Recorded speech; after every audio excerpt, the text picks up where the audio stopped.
வணக்கம். போகி பண்டிகை, அதாவது மார்கழியினுடைய நிறைவு நாள்.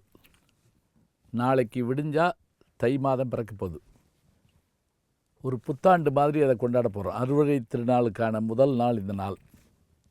எப்போவுமே ஒரு ஆண்டு முடிஞ்சு அடுத்த ஆண்டு தொடங்குகிற போது, இப்போ டிசம்பர் 31 முடிஞ்சு ஜனவரி தொடங்குகிற போது, அதே போல் பங்குனி 31 முடிஞ்சு சித்திரை தொடங்க போகிற போது ஒரு ஆண்டை வரவேற்பதற்கும் சென்ற ஆண்டை வழி அனுப்புவதற்கும் நாம் தயாராக இருப்போம். அப்போ என்ன செய்வோம் அப்படின்னு கேட்டிங்கன்னா, பழையன கழிதலும் புதியன புகுதலும் வலுவள கால வகையினானேன்னு நான் பல முறை சொல்லியிருக்கிறேன். பழையன கழிதல், இப்போ வீட்டில் ஒரு ஆண்டுக்கு ஒரு முறையாவது நாம் என்ன செய்யணும் அப்படின்னா, சில செய்திகளை மாற்றி காட்டணும்.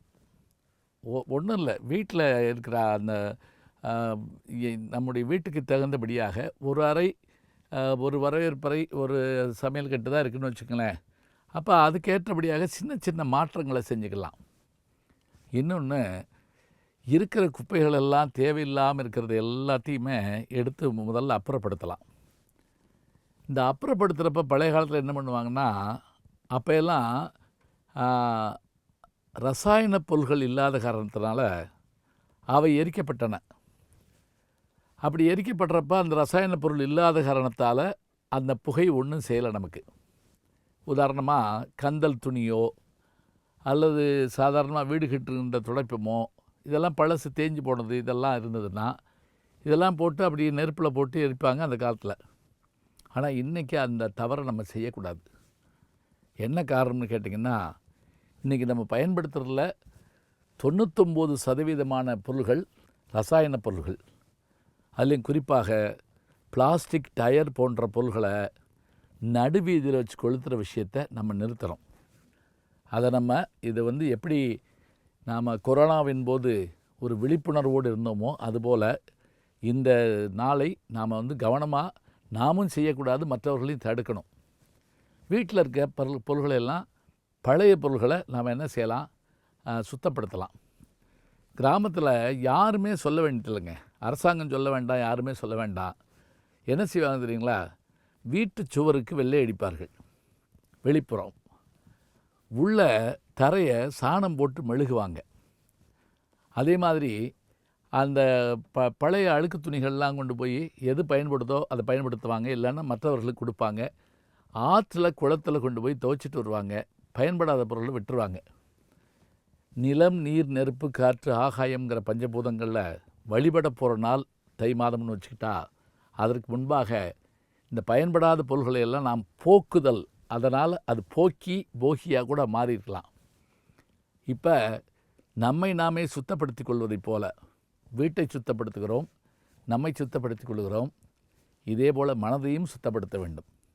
பழைய எண்ணங்கள் எல்லாம் நம்மிடத்தில் இருக்கும்.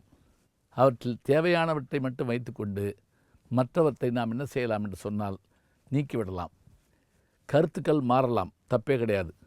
உலகத்தில் மாற்றம் என்ற ஒரு சொல் மட்டுமே மாறாதது என்பது பொதுவுடைமை சித்தாந்தத்தினுடைய விதி, கார்ல் மார்க்ஸினுடைய அந்த வார்த்தை.